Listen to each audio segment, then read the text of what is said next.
دیکھیے صاحب، کہتے ہیں کہ نا نو ہیسلس، مطلب زندگی میں کوئی بڑے واقعات اور بڑے حادثات میرے ساتھ ایسا نہیں ہے.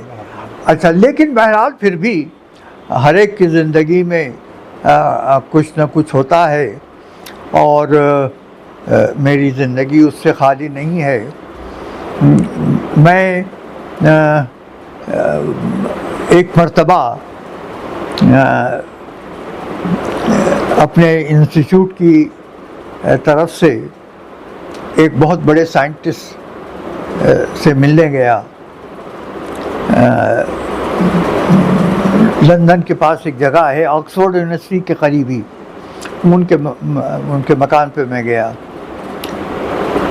تو ان کو یہ نہیں معلوم تھا کہ ڈاکٹر فاروقی جو ہیں وہ مسلمان ہیں، ہندو ہیں، کیا ہیں، یہ ان کو علم نہیں تھا.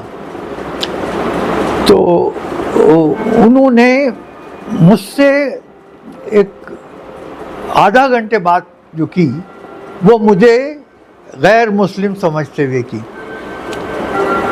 اور اس کے بعد جب میں نے گھما پھرا کے، اچھا میں ڈائریکٹ میں نے نہیں کہا کہ you are I mean addressing a Muslim not a non Muslim. تو جب ان کو میں نے مختلف طریقوں سے یہ یقین دلایا اور یہ بات بتائی کہ میں ہندوستان کا مسلمان ہوں، تو انہوں نے بہت حیرت کا اظہار کیا. تو یقین جانیے انہوں نے انگریزی میں جو بات پوچھی کہ how is it that you are so qualified, یعنی یہ گویا کہ ان کا ایک لحاظ سے مسلمانوں کے متعلق، اچھا یہ نہیں تھا کہ وہ کوئی کمنل آدمی، نہ نہیں، جنرل پرسپشن. تو کہنے آئی تھاٹ کہ you are a non Muslim because a Muslim can't be authority on the. میرا سبجیکٹ پالیسیکرائٹ کا تھا اور وہ بھی پالیسیکرائٹ پہ کام کرتے تھے، پالیمرز پہ. That you have done so much of work in polysaccharide. تو وہ اس طرح کا ہے. بہت دلچسپ آپ کی سے گفتگو آج کی رہی. اور سنو داستان ہماری، آج ہم لوگ داستان سن رہے تھے ڈاکٹر MIS فاروقی صاحب سے، اور یہ سلسلہ جاری رہے گا. لرن آن لائن وتھ فیضان خان، اس کو آپ سبسکرائب کیجئے اور آج کی ویڈیو کو پسند کیجئے. ہم بہت جلد ایک نئے ویڈیو کے ساتھ آپ کے روبرو ہوں گے. آداب. بہت بہت شکریہ. لرن آن لائن کی جانب سے آپ سے بس اتنی التجا ہے کہ ہمارے اس پروگرام کو لائک، شیئر اور سبسکرائب ضرور کریں. ساتھ ہی بیل آئیکن دبانا نہ بھولیں، جس سے ہماری ہر ویڈیو آپ تک اپلوڈ ہونے کے ساتھ ہی پہنچ سکے. شکریہ.